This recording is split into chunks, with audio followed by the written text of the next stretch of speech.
Ah, oh là, ça remonte aux années 2005, hein, 2006. Ça fait un peu, ouais. Ça fait un peu, ouais. On a vieilli un petit peu nous aussi. Hein. Mon ami, toi tu vieillis bien. Ah, merci, toi aussi tu portes bien. Ah, j'aime un peu. Ah, bon. Comme beaucoup, mais bon, c'est pas grave. Alors, moi, je me rappelle quand je t'ai connu, tu étais déjà passionné par les BMW. Ah oui. Il n'y a pas que ça, mais c'est hein. Ça a toujours été ma voiture préférée, la 2002. La 2002. Ouais. Une belle voiture, hein. La série des 2000, 2002. Ça a commencé avec quelle mécanique d'ailleurs? Il n'y a pas que le 2 litres hein, sur ces voitures-là. Alors il y a des 1600, des 1800, voilà. Des 2 litres. Et si on touche tout en haut, on arrive à la version turbo. Qui est en 2 litres aussi. Qui est en 2 litres aussi, c'est vrai. Voilà. La plus recherchée, je pense. Et aujourd'hui, Oui, la plus accessible. La plus recherchée, pas forcément la plus facile à faire rouler. Donc elle a une furieuse tendance à passer l'arrière devant. Ouais. Quand le turbo à l'ancienne se déclenche, il faut connaître l'auto. Alors quand il dit le turbo à l'ancienne, c'est-à-dire qu'à cette époque-là, quand vous appuyez sur l'accélérateur, le turbo ne se déclenche pas tout de suite. Il y a un petit laps de temps. Alors si, il faut connaître la voiture, hein, parce que ça peut être très très gênant par moment. Alors un laps de temps avant qu'il se déclenche et surtout un laps de temps avant qu'il s'arrête. Voilà. Ce qui fait que dans un virage, il y a intérêt à anticiper, sinon on va tout droit. Sinon, c'est un peu tout droit. Voilà. C'était d'ailleurs la première voiture européenne à être vendue avec un turbo en 1973. Voilà. La première voiture tout court, c'était les Corvair américaines dans les années 60. Pour être complet sur le sujet. Alors là, ici, on a quand même la version juste en dessous de la turbo. On a la 2002 TI. TI, le deuxième I donnant injection. Injection du premier I. Le premier I, c'est Touring. Hein, c'est Touring, une catégorie qui a été remplacée par les GT. Voilà, après ça s'appelait GTI. Injection, parce que le modèle d'avant est un carburateur, il passe à l'injection. Tout à fait. Voilà. Tout à fait. Donc la version carburateur est à 120 chevaux et l'injection à 130. Voilà. À l'origine. À l'origine. Alors la tienne, elle est dans un état remarquable, disons. Hein. Ce fameux blanc cassé qui était assez commun sur ces Blanc Chamonix, ça s'appelle. Blanc Chamonix. C'est la couleur de la neige. De la neige, ok. Avec des très belles jantes Targa, si je me trompe pas. Non, ce sont des Commodora en magnésium. En magnésium. Oui, c'était une option à l'époque, elles sont hyper légères. Et c'est magnésium est beaucoup plus léger que l'aluminium. Tout à fait. C'est des gens qu'on trouve, c'est italien hein, déjà, mais c'était vendu par BMW en option. En option. Tout à fait. Je ne savais pas. Mais sinon, c'est des gens qu'on retrouve sur, surtout en 5 roches, comme ça, sur les Ferrari, les Dino, les Alfa, essentiellement en Italie. Le magnésium était beaucoup utilisé en compétition à l'époque. C'était ce qu'il y avait à l'époque le plus léger. Absolument. Voilà. Après, il y a eu la résine. La résine, oui, c'est vrai. D'ailleurs, j'ai présenté tout à l'heure une ASM, il y a des gens qui ont résine. D'ailleurs, je fais une petite parenthèse. Les autres voitures peuvent se mettre en place. Il y a une Ferrari à présenter, une Lotus Exige, une 203, une SM. Vous pouvez déjà vous mettre en place si vous entendez. La SM. La SM et la 203 peuvent déjà se mettre en place pour ne pas perdre de temps derrière la BM. Allez, on continue. Donc cette voiture, tu l'as depuis longtemps, non? Alors c'est une voiture que j'ai achetée en 1980. Oh là, 80. Ce qui fait qu'elle est toujours en immatriculation d'origine. Bah oui. QT35, c'est 72. Moi, j'ai pas fait de changement d'immatriculation quand je l'ai acheté, ça se faisait pas. Donc c'est sa première immatriculation. C'est sa première immatriculation et je l'ai achetée en deuxième main. Ouais.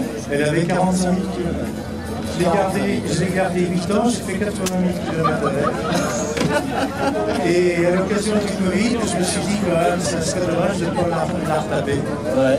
Donc je l'ai complètement désossée. Il y avait du travail dessus? Au niveau corrosion, zéro travail. C'est vrai, c'est chez Seb. Oui, parce qu'elle a été stockée à l'abri pendant plus de 30 ans. Et donc ça consiste en quoi la restauration? Alors, les trains roulants, les freins, le moteur, l'injection. La partie mécanique. Voilà. D'accord. La partie mécanique. Et puis la peinture, bien sûr. Parce qu'il y avait de la corrosion, mais En surface. D'accord. mais aucune corrosion. Donc la peinture est récente. La peinture, la Simon, Elle est super belle. Comment vous la trouvez cette voiture, ami public? Des 2002 en cet état-là, on voit plus beaucoup, la plupart d'ailleurs. Elle a un petit côté racine d'ailleurs. T'as un arceau dedans. oui, alors je l'ai un petit peu préparé, mais tout est réversible. D'accord. Les sièges sont d'origine. Donc les sièges ne sont pas d'origine, c'est des sièges Recaro qui ont une drôle d'histoire que j'ai trouvé sur un Cabrio 1600. Ah oui. Et j'ai fait un échange de sièges de 2002 contre ces Recaro-là. Parce que j'avais ma petite idée derrière la tête, je pensais qu'ils iraient très bien dans cette auto-là. Et en effet, ils vont très bien. D'accord. On connaît bien le profil des sièges Recaro en cuir, avec leur stigmate de la vie passée. Oui, ils n'ont pas été rénovés, donc ils sont gravés, un peu usés. Le petit volant qui va bien. Alors le petit volant Motonita, j'allais le dire, voilà. il va bien là-dessus, et puis des harnais tout simple, avec une seule boucle. Un seul boucle. Côté, donc ça c'est la préparation intérieure. Préparation moteur, il y a un arbre à cam un peu plus pointu.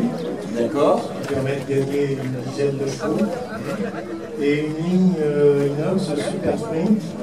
Qui permet de faire un petit peu de bruit, mais de gagner aussi 10 chevaux. 10 chevaux, donc on est à 20 chevaux là. On serait à 150. À 150. 150 chevaux. Pour 950 kg, c'est 50. D'accord. Est-ce qu'on avait déjà un pont autobloquant sur ce modèle? Alors c'était en option, Oui. elle ne l'a pas. D'accord. Mais bon, je les connais bien, donc j'ai pas besoin de prendre le plan, puisque au contraire, c'est des voitures qu'on fait glisser dans les virages. C'est vrai. Drive. Et je me rappelle aussi que ces voitures-là, on voit une boîte 5 ZF. Boîte 5, oui, alors celle-là je ne l'ai pas non plus. Oui. C'est rare aujourd'hui, hein, trouver une boîte seule. Oui, bon, ça se trouve. Hein. Elles étaient montées sur les turbos. En option sur toute la gamme. Toute la gamme. Sur la turbo, c'est en option. D'accord. Ok. Voilà. Je rappelle que ces voitures-là étaient encore équipées de tambours à l'arrière. Ah oui. Ah, bah oui, oui. Sauf la turbo. Ah, voilà, tu m'as eu là. Caddy-Disc. Caddy-Disc. C'est la seule de la série à avoir des disques. Ok. Mais de toute façon, comme tout le poids se trouve à l'avant, en fait, c'est pas très gênant d'avoir des tambours. Ouais. Puisque il y a des gros étriers. Alors sur la T2i, ils sont un peu plus hauts que sur la gamme la plus basse. 2002. Et c'est des étriers 4 pistons. 4 pistons. Alors ils sont très efficaces, ils ont un inconvénient, c'est qu'ils se grillent très facilement. Ah ouais, donc l'inactivité, c'est pas bon pour ce genre d'étrier. On a aussi une calandre 4 phares. Ça, c'est un accessoire ou une option? C'était une option. Ouais. C'est pas un accessoire. C'est bien BMW. Voilà. C'est l'origine, Elle était comme ça lorsque je l'ai acheté. Tout à fait. Ça lui donne une gueule. Alors ça lui donne une gueule, l'inconvénient c'est que les petits phares jaunes, ça ne fait rien du tout. Mais c'est joli. Donc il y a la possibilité de rajouter d'autres phares, mais je trouve ça dénaturé un peu. Ouais. J'adore les phares jaunes. C'est vrai que ça éclaire moins bien. Ouais. Et Quasiment pour là. Ouais. Ce faciès, c'est quand même impressionnant, j'aime beaucoup, avec ces petits clignotants, regardez, intégrés dans les ailes. Regardez, ça ne dépasse pas du tout, c'est très bien intégré, c'est très esthétique. Puis la calandre BMW de cette époque-là, inclinée. Donc c'est le contraire du CX, hein. Voilà. C'est le nez de requin. C'est le nez de requin, mais ça lui va tellement bien. On va regarder le moteur. Alors, le capot s'ouvre. Pas de devant vers l'arrière, mais de l'arrière vers l'avant. Voilà. Et regardez ce 4 cylindres hein, qui a toute une histoire, ce 4 cylindres. C'est celui-là qui s'est retrouvé un jour en F1 ou pas? Tout à fait. Qui c'est qui suit la F1 de cette époque-là, des années 80 justement? Nelson Piquet a été 2 fois champion du monde avec un BMW 4 cylindres comme celui-ci, enfin travaillé, oui. Et la base est comme la même. La base, le bloc est en F1, vous vous rendez compte? Des moteurs qui faisaient pas loin de 1000 chevaux. les dernières, Avec de l'essence pas réglementée. Ah bah voilà, il ressort des histoires. Et Renault n'a pas porté plainte, ils auraient peut-être dû, tant pis. Mais c'est vrai, c'est la base de ce moteur. 1000 chevaux, oui, c'était sur... 1000 chevaux, incroyable, avoir tiré 1000 chevaux. Bon, durée de vie quand même assez limitée. Oui, oui. À l'époque, il y avait les moteurs pour les essais. Les 1000 chevaux pour la course, ils étaient un peu dégonflés, hein, sinon ça ne tiendrait pas toute la course. Mais sur un tour, ouais, 1000 chevaux. Une barre anti-rapprochement, oui, là aussi, accessoire au Accessoire récent. récent, qui permet de rigidifier éviter que les amortisseurs avancent plus dans tous les sens. Ça permet de rigidifier. Alors il est légèrement incliné. Alors pourquoi on a incliné un moteur en général? On va demander au public. Pourquoi on a incliné un moteur? Ça rentre. Oui. Pour que ça rentre, oui. Pour que ce soit déjà plus bas sous le capot. Et pourquoi plus bas? Parce que si le moteur il était droit, le capot serait plus haut. Et tout le reste aussi du coup. Donc une voiture au niveau CX, pas terrible. Donc on incline les moteurs pour gagner, pour baisser le capot moteur, voire un CX, oui, voilà, en général. La raison principale, je dirais, moi, c'est pour abaisser le centre de gravité de la voiture. Exactement. C'est sur les deux tableaux. On baisse le centre de gravité et... On retrouve ça dans beaucoup d'autos, hein, même les Peugeot 104, etc.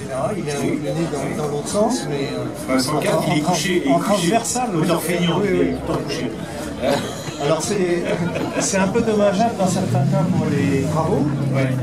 Mais bon, voilà. Pour rappeler, hein, pour une voiture, surtout un peu sportive, le centre de gravité c'est très important. Plus les éléments sont bas, au ras du sol, plus le centre de gravité est bas, et plus la tenue de route sera meilleure. Ça c'est un principe fondamental pour une sportive. Elle est bien conservée, on n'a pas parlé de l'intérieur à part des sièges. Bon, l'intérieur c'est noir. Ah. Chez BMW, ça n'a pas tellement changé au fil des années. Voilà. Si vous aimez le noir, vous serez content. Si vous n'aimez pas, mais ce sera pareil. Voilà. C'est austère. C'est austère. Voilà. Après, on aime pas. Le tableau de bord. Oui, on dirait que c'est bleu ici. C'est bleu marine? Oui, c'est bleu marine, puisque les sièges d'origine sont bleu velours. Ah, bleu marine. D'accord, tissu. Comme j'avais pas de contrebord, si j'en ai des tout noirs, mais ils sont moins d'autres que celle-là. J'ai préféré. Tu en avoir des pièces, je sais. T'en as pas mal de pièces. Il faut dire que ce monsieur, il a la même que ça en cabriolet. Pas la même. 2002. C'est 1600. 1600. Donc la même pièce en cabriolet, sans arceau. Hein. C'est très très rare aujourd'hui. Je me rappelle qu'à un moment tu cherchais une vitre, tu as eu un mal fou à trouver une vitre. Oh, j'ai trouvé tout à fait par hasard. Par hasard, voilà.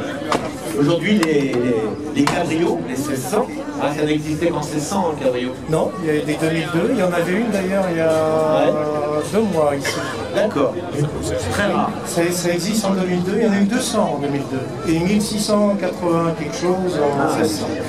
Le cabriolet est très beau. Ouais. Comme tous les cabriolets, souvent, voilà.